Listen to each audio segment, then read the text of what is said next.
नमस्कार, आप देख रहे हैं मुद्दा। मैं हूं आपके साथ नेहा दुबे। पूर्वी लद्दाख में भारत और चीन सैनिकों के बीच हिंसक झड़प की वजह से दोनों देशों में तनाव चरम पर है। चीन की आक्रामकता और भारत की ओर से उसकी ही भाषा में जवाब देने की तैयारी को देखते हुए युद्ध की आशंका भी पूरी तरह से खारिज नहीं की जा सकती। ऐसे में एक बार फिर दोनों देशों की सैन्य शक्ति पर नजर डालना जरूरी हो जाता है। पेपर भले ही चीन अधिक हथियारों के साथ दमदार दिखाता हो, लेकिन सच्चाई यह है कि जंग केवल हथियारों से नहीं जीती जाती। इसके लिए जिस तरह के सैनिक चाहिए, उस मुकाबले में चीन भारत के सामने कमजोर है। भारत के पास न केवल चीन से बहुत अधिक सैनिक है, बल्कि पहाड़ों पर युद्ध की उसकी क्षमता बेमिसाल है। भारत के एयरफोर्स की स्थिति भी बेहतर है। Harvard Kennedy school बेल्फर centre for science and international affair के मुताबिक भारतीय एयरफोर्स चीन से अधिक शक्तिशाली है। भारत के पास मिराज 2000 के और सुखोई Su-30 जैसे जेट्स है, जो चीन को J-10, J-11 और Su-27 विमानों के मुकाबले इंडियन एयरफोर्स को बढ़त दिलाते हैं। भारत के पास सभी मौसम में उड़ सकने वाले मल्टी रोल एयरक्राफ्ट है, जबकि चीन के J-10 के पास ही ये क्षमता चीन के पास है। दरअसल ग्लोबल फायर पावर के अनुसार टैंकों के लिहाज से देखें तो भारत के पास 4200 से अधिक टैंक की तुलना में चीन के पास ये टैंक महज 3200 ही है। हालिया आंकड़ों के अनुसार चीन के पास भारत से 10 गुना ज्यादा रॉकेट प्रोजेक्टर है। वहीं डीआरडीओ 150 किलोमीटर के रेंज की बैलिस्टिक मिसाइल पृथ्वी 1 और 250 किलोमीटर की रेंज की पृथ्वी 2 का परीक्षण कर रहा है। वहीं चीन के पास विभिन्न बैलिस्टिक मिसाइलें हैं, जिनमें छोटी दूरी की मिसाइलों से लेकर अंतर महाद्वीपीय बैलिस्टिक मिसाइलें तक शामिल हैं। भारत के पास करीब 2,25,000 पैदल सैनिक है, तो चीन के पास 2 लाख से 2,30,000 के करीब पैदल सैनिक है। वहीं आपको बता दें कि भारत के कुल सैनिकों की संख्या करीब 34 लाख है और चीन के पास करीब 27 लाख सैनिक है। हालांकि आंकड़ों के मुताबिक चीन के पास 2020 में दुनिया का सबसे बड़ा सक्रिय सैन्य बल है, जिसमें 21.8 लाख सक्रिय सैनिक है। वहीं भारत के पास 14.4 लाख सक्रिय सैनिक है। आंकड़ों के अनुसार भारत, अमेरिका, उत्तर कोरिया और रूस के पास दुनिया में सर्वाधिक सक्रिय सैनिक है। चीन के मुकाबले भारतीय सेना के पास युद्ध का अनुभव बहुत ज्यादा है। भारत पिछले कुछ दशकों में पड़ोसी देश पाकिस्तान से कई युद्ध लड़ चुका है और सभी में उसने जीत हासिल की है। चीन के पास अनुभव का अभाव है। उसकी सेना ने पिछली बार 1979 में वियतनाम के साथ युद्ध लड़ा था। ऊंचे युद्ध क्षेत्र में भारत और अधिक मजबूत है। भारत के पास चीन सीमा से सटे कई एयरबेस हैं, जहां पर लड़ाकू विमान उतारा जा सकता है या लड़ाकू विमान उड़ान भर सकते हैं। दरअसल तिब्बत और शिनजियांग प्रांत के चाइनीज एयरबेस अधिक ऊंचाई पर है और मुश्किल भौगोलिक स्थिति और मौसम की वजह से चाइनीज फाइटर जेट आधे पेलोड और ईंधन के आगे ही साथ ही उड़ान भर सकते हैं। भारत ने अपने बेस सीमा के नजदीक बनाए हैं और ऐसे में जिसमें इंफ्रा, बेहतर कमांड, संचार प्रणाली और वायु रक्षा पर जोर दिया गया है। चाइनीज एयरफोर्स इस इलाके में 8 बेस का इस्तेमाल करते हैं, लेकिन इनमें से अधिकतर सिविलियंस एयरफील्ड है। रिफ्यूलिंग से चाइनीज प्लेन अधिक पेलोड ले जा सकते हैं, लेकिन उनके पास अधिक टैंकर्स नहीं है। दोनों देशों के परमाणु संपन्न राष्ट्र होने के बावजूद जब टेक्नोलॉजी और नए हथियारों की बात आती है तो चीन अधिक शक्तिशाली है। इसकी अर्थव्यवस्था भारतीय अर्थव्यवस्था से 5 गुना ज्यादा बड़ी हो चुकी है। लेकिन भारत अमेरिका, जापान, फ्रांस और ऑस्ट्रेलिया के साथ संयुक्त युद्धाभ्यास करता है। बड़े युद्ध की स्थिति में युद्ध क्षेत्र की सही तस्वीर को लेकर अमेरिकन इंटेलिजेंस भारत की मदद कर सकती है। चीन इस समय कई देशों से भिड़ा हुआ है, जिसमें अमेरिका, ऑस्ट्रेलिया और वियतनाम शामिल है। कोविड-19 के प्रसार में इसकी भूमिका को लेकर भी ये घिरा हुआ है।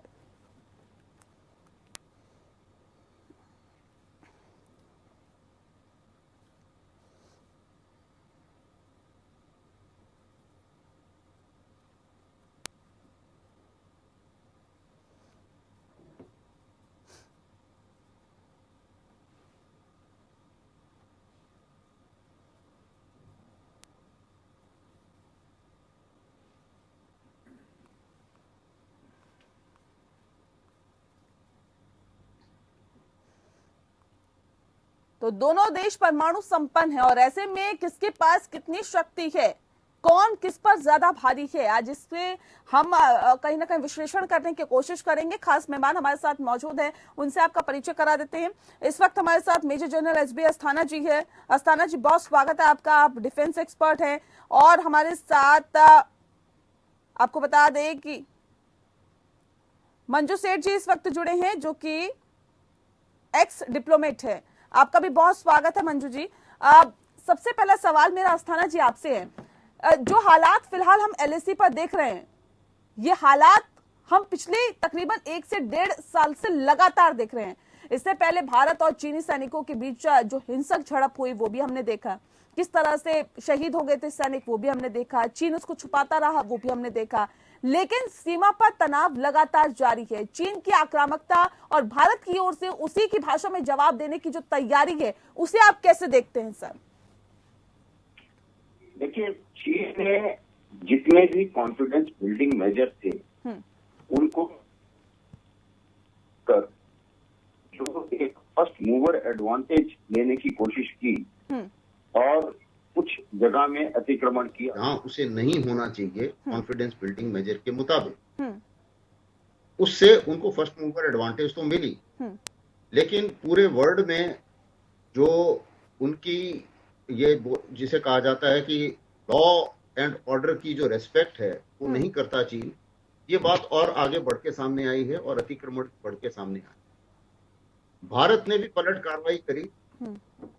चीन को उम्मीद नहीं थी कि इतनी जल्दी हम लोग मोबिलाइज कर पाएंगे, हम मोबिलाइज किया और उसके बाद में हमने भी कुछ एक्शन लिए, जैसे कि कैलाश रेंज में हुआ, पेंगोंग त्सो के साउथ में हुआ और पेंगोंग त्सो के नॉर्थ में भी कुछ पहाड़ियों में हमने फर्स्ट मूवर एडवांटेज हासिल। तो उससे ये साफ नजर आ गया चीन को कि इस लाइन ऑफ एक्चुअल कंट्रोल की लड़ाई में भारत से पार पाना संभव नहीं। दूसरी बात यह है, और इसीलिए वो बातचीत के लिए राजी हुआ। पेंगोंग त्सो में जैसा आपने देखा होगा डिसएंगेजमेंट भी हुआ और बाकी जगहों पर भी हालांकि बातचीत जारी है और चीन भी अभी अड़ गया है थोड़ा कि मैं ताकि से हटना नहीं चाहूंगा जी। अभी अगर आप ऑर्डर के तौर पर देखें और जो भी आपने जैसे कमेंट्री में बताया, तो दोनों देशों का आपने सैन्य बल का कंपैरिजन किया। अभी मैं दर्शकों को सिर्फ एक चीज बताना चाहूंगा कि सबसे पहले आप नंबर्स पर ना जाएं, क्योंकि चीन के पास जो ऑर्डर है वो 23 देशों से मिलता है। चीन के पास एक ही फ्रंट नहीं, कई सारे फ्रंट हैं। साउथ चाइना सी है, ईस्ट चाइना सी है, ताइवान है और भी कई फ्रंट्स हैं जहां चीन के ये जो उनकी उसकी क्षमता है वो बढ़ जाती है। और जब उसको भारत का मुकाबला करना पड़ता है हिमालय पे, तो जो हिमालय की जो पहाड़ियां हैं उस पहाड़ियों में टेक्नोलॉजी और ये जो बड़े बड़े सैनिक उपकरण वो दिखाते रहते हैं डेमोन्स्ट्रेशन के तौर पे और प्रोपेगेंडा के तौर पे, उसमें से आधे से ज्यादा काम नहीं आई। ये बात भी मालूम है, इसलिए इतना आसान नहीं है और भारत बहुत सशक्त हालत में है। इतना जो साजो सामान और फौज भारत के खिलाफ भारत चीन बॉर्डर पर हिमालय पर ला सकते हैं, उतना जमावड़ा भारत नहीं कर सकता। तो इस बारे में हमें चिंता करनी। बिल्कुल। दूसरी चीज, जैसा कि आपने बताया, दोनों न्यूक्लियर देश, तो ये लड़ाई कन्वेंशनल वॉर से न्यूक्लियर की तरफ नहीं जा सकती, क्योंकि अगर ये लड़ाई गई तो दोनों को ही परेशानी है। हमारी की अग्नि 4, 5 उनके काफी बड़े बड़े इलाकों में, शहरों में मार कर। तीसरी बात, जो ये अभी जो डिसंगेजमेंट वगैरह की बात चल रही है, इसमें हमें ध्यान देने वाली बात यह है कि बॉर्डर हम लोगों के बीच इंडिपेंडेंट इंडिया और चीन में कभी साइन हुआ है। लाइन ऑफ एक्चुअल कंट्रोल की अलग अलग मान्यता है, अलग अलग परसेप्शन, और हम लोग अपने अपने परसेप्शन के मुताबिक पेट्रोलिंग करते हैं, जिसको दूसरी साइड बोलती है जी इंक्लूजन को।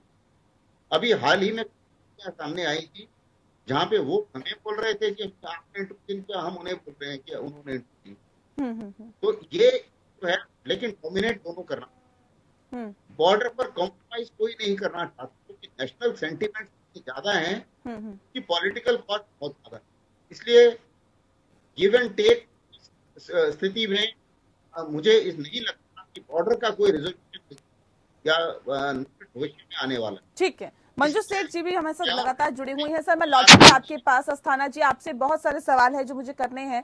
मंजू सेठ जी, अब सवाल इस बात को लेकर है, जो फिलहाल एलएसी पर स्थिति बनी हुई है पिछले 1-1.5 साल से, अगर हम लगातार देखें, क्या अब ये कहा जाए कि युद्ध की तैयारी में है? क्योंकि वहां पर ये कहा जा सकता है कि तमाम जो तैयारी है चीन की तरफ से की जा रही है, हालांकि भारत की तरफ से भी की जा रही है, लेकिन जिस तरह से लगातार कहीं ना कहीं कोशिश चीन की तरफ से की जाती है, और ये सैनिकों से पहले झड़प होती है, उसके बाद वहां पर टैंकों की कहीं ना कहीं मौजूदगी दिखाती है कि किस तरह से जो चीन है वो लगातार कोशिशें कर रहा है।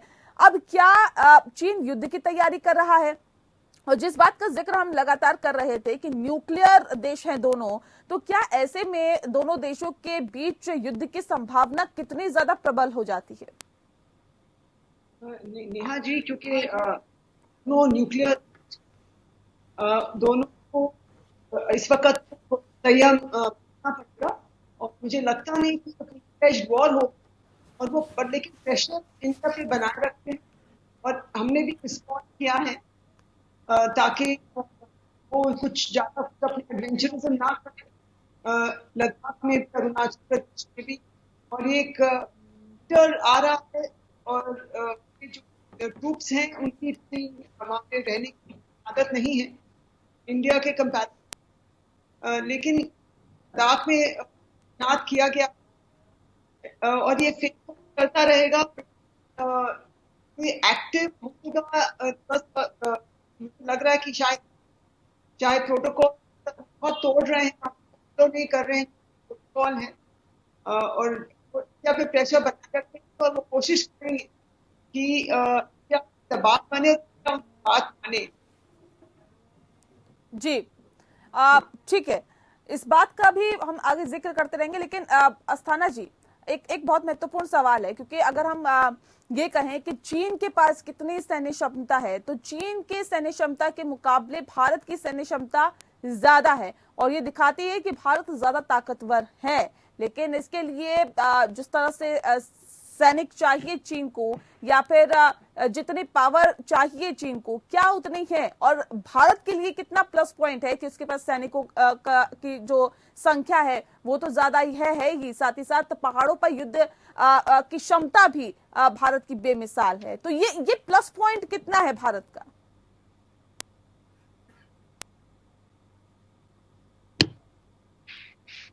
अस्थाना जी, आवाज मिल पा रही है आपको? चलिए एक बार फिर से कनेक्ट करने की कोशिश करते हैं अपने खास मेहमानों से। एक छोटा सा ब्रेक यहां पे ले रहे हैं, जल्द लौटते हैं।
चलिए ब्रेक के बाद स्वागत है आपका। खास मेहमान लगातार हमारे साथ जुड़ा हुआ है अस्थाना जी। सवाल मेरा सीधा आपसे है, पेपर में भले ही चीन जो है वो अधिक हथियारों के साथ दमदार दिखता हो, लेकिन सच्चाई ये है कि जंग केवल हथियारों से नहीं लड़ी जाती, नहीं जीती जाती, और इसके लिए जिस तरह के सैनिक चाहिए उस मुकाबले में चीन भारत के सामने कहीं ना कहीं बोना नजर आता है, कमजोर नजर आता है। भारत के पास न केवल चीन से बहुत अधिक सैनिक है, बल्कि पहाड़ों पर युद्ध की क्षमता भी बेमिसाल भारत की है। सर, ये प्लस पॉइंट कितना है भारत के लिए?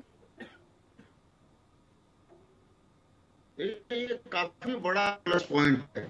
कंपैरिजन किया जाता है कॉम्बैट पावर का, तो कॉम्बैट पावर में चाहे साजो सामान उनके पास कितना भी हो, लेकिन जो साजो सामान हिमालय के ऊपर अप्लाई किया जा सकता है वो लिमिटेड होता है, क्योंकि वहां पर जिस किस्म की पहाड़ियां हैं और जिस किस्म का जो वहां पर रूट्स हैं और जो हाई ऑल्टीट्यूड के जो इफेक्ट हैं, जैसे कि हवाई जहाज का इफेक्ट आपने बताया कि हाई ऑल्टीट्यूड में अगर उनको टेक ऑफ करना पड़ता है एयरफील्ड से, तो वो कम एमुनिशन लेके करते हैं, और अगर उनको ये एयर टू एयर रिफ्यूलिंग भी करते हैं तो इतनी क्षमता नहीं है, वो मुश्किल से दो तीन स्क्वाड्रन से ज्यादा नहीं एयर टू एयर रिफ्यूलिंग करा सकते।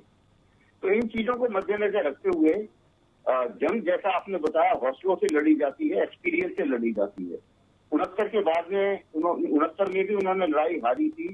मुझे नहीं लगता कि निकट पिछले 50 सालों में चीन ने कोई भी लड़ाई कभी भी जीती है। उसकी मंशा रहती है प्रोपेगेंडा करके बिना लड़े जो भी अतिक्रमण किया जा सकता है वो कर लेते हैं, जो सिर्फ धोखे से अतिक्रमण करना कहते हैं। और लद्दाख में भी जैसे उन्होंने पहले तो बहाना दिया कि हम इधर एक्सरसाइज कर रहे हैं, तो उस एक्सरसाइज से उन्होंने फौजों का जमावड़ा किया जो कि नॉर्मल था, लेकिन ऑल ऑफ अ सडन उन्होंने जो जमावड़ा था सारे के सारे कॉन्फिडेंस बिल्डिंग अगर तोड़ के वो अंदर घुसा है, तो उससे क्या उन्होंने करा कि एक तरीके से फर्स्ट मूवर एडवांटेज ले लिया, जिसे धोखे से एडवांटेज लेना कहा जाएगा जी। और ये धोखे से तो फितरत रही है सर चीन की, ये तो फितरत रही हाँ। है। धोखेबाज चीन इसलिए ही कहा जाता है क्योंकि वो धोखेबाजी को आगे लगातार बढ़ाता रहता है, और अक्सर हमने देखा कि पीठ पर छुरा खोपने की ये कहीं ना कहीं आदत चीन की रही है। सर, एक बहुत महत्वपूर्ण सवाल ये भी है, क्योंकि ये एक सर्वे हुआ है जिसमें ये निकल के सामने आया कि भारतीय एयरफोर्स चीन से अधिक शक्तिशाली है। भारत के पास मिराज 2000 और सुखोई Su-30 जैसे जेट्स है, जो चीन के J-10, J-11 और Su-27 विमानों के मुकाबले इंडियन एयरफोर्स को बढ़त दिलाते हैं। ये कितना अच्छा भारत के लिए रहेगा, या फिर यूं कहे कि रह सकता है? और क्या वायुसेना में हमारी मजबूती चीन से ज्यादा है? ये तमाम चीजें ये दर्शाती है क्या? देखिए, अगर आप नंबर की बात करेंगे तो नंबर तो जाहिर है कि हमारे कम, लेकिन जो क्वालिटी ऑफ इक्विपमेंट है, अभी जो टेक्नोलॉजी और जो विमान जिनकी आपने बात करी, ये प्रूवन टेक्नोलॉजी है। इन विमानों ने अलग अलग देशों में कई जगह लड़ाई लड़ी है, और लड़ाई में वो जो विमान है उनकी जो क्वालिटी है वो आंकी गई। चीन के जो विमान बन रहे हैं वो सिर्फ कागज के ऊपर है, प्रोपेगेंडा के तौर पे हैं। अभी तक किसी ने उनकी जो क्वालिटी है वो देखी नहीं है, क्योंकि चीन का कोई भी विमान अभी कहीं ऐसा नहीं देखा गया है कि इसमें लड़ाई लड़ी। दूसरी चीज अगर आप देखिए, जिस चीज से नजर आता है कि चीन का विमान कोई नहीं खरीदता सिवाय पाकिस्तान के, या जो उसके देश हैं जिन्होंने कर्जा लिया हुआ है चीन से। ऐसे देशों के अलावा उनका सामान कोई नहीं खरीदता।